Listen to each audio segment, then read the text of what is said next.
how it feels to be fighting in NYC? Cold. That's how I found it so far. I'm so happy I bought my jacket because it's a different level of cold out here. But this is the boxing mecca.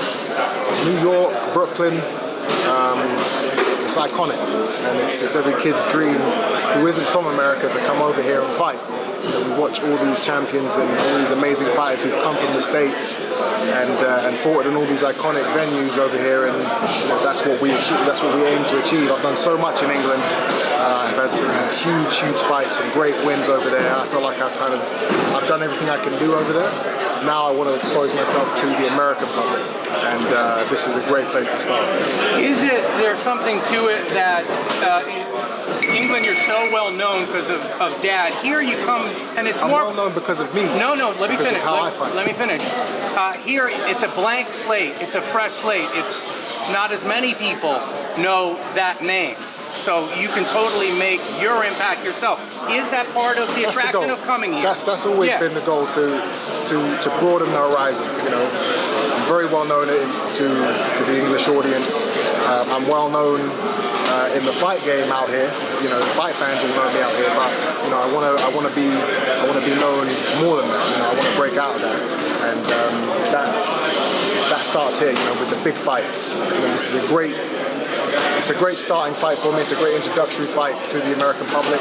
And then after that, 2020, very active, fighting at least 3 times a year against the big names. I want all the big names. Canelo, Golovkin, all the guys with belts, I'm coming for. So do you have to perform a certain way on Saturday, or no? Is it just about getting a win? I want to go in there and make a statement. You know, this is not the time to go in there and coast and do the bare minimum.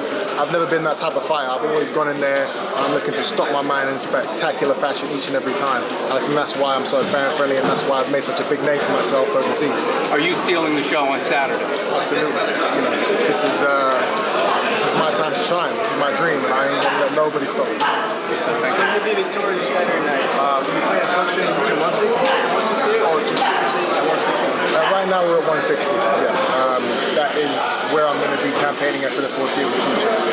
Hey Chris, on a conference call with Jamal Charlo, he made a couple comments about you in response to some of the things that you said and heard from you. He pretty much said that you're being vocal in a sense because you're running out of time. Is there a response or anything to him saying that you're running out of time? Absolutely not. There's no, you know, I'm 30 years old. I'm in the prime of my career. I got 2, 3, 4 years of prime fight left in me. That's a lot of time to do a lot of damage.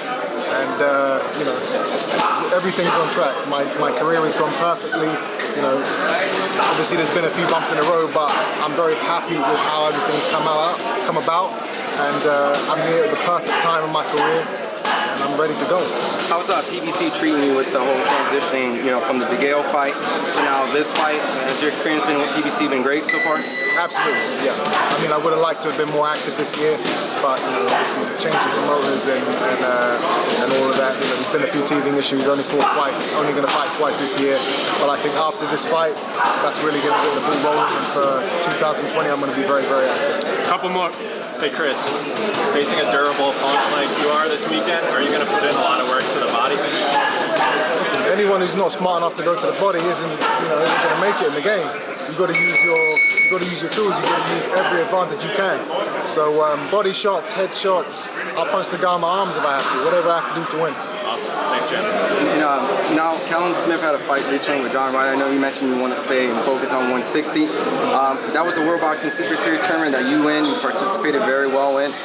Is that a future thing that you might be looking towards? Is Callum Smith, or you got any opinions about that John Ryder fight? Right now, I haven't seen the fight. Okay. I heard he didn't perform well, Callum Smith. 168 is not in my vision right now. Right now, 160 is where I'm staying at. So, but in the future, who knows?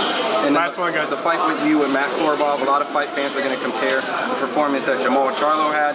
Knowing that going into the fight, sure enough, you're looking to outperform Jamal Charlo and then call him out. I'm going to stop this guy, so it's going to be compared. You know, this fight isn't going to go 12 rounds. There's no way it's going to go 12 rounds. I'm going to outbox him and then I'm going to stop this guy. So yeah, I'm looking to make a big statement in a couple of days' time. Thanks, Chris. Appreciate it.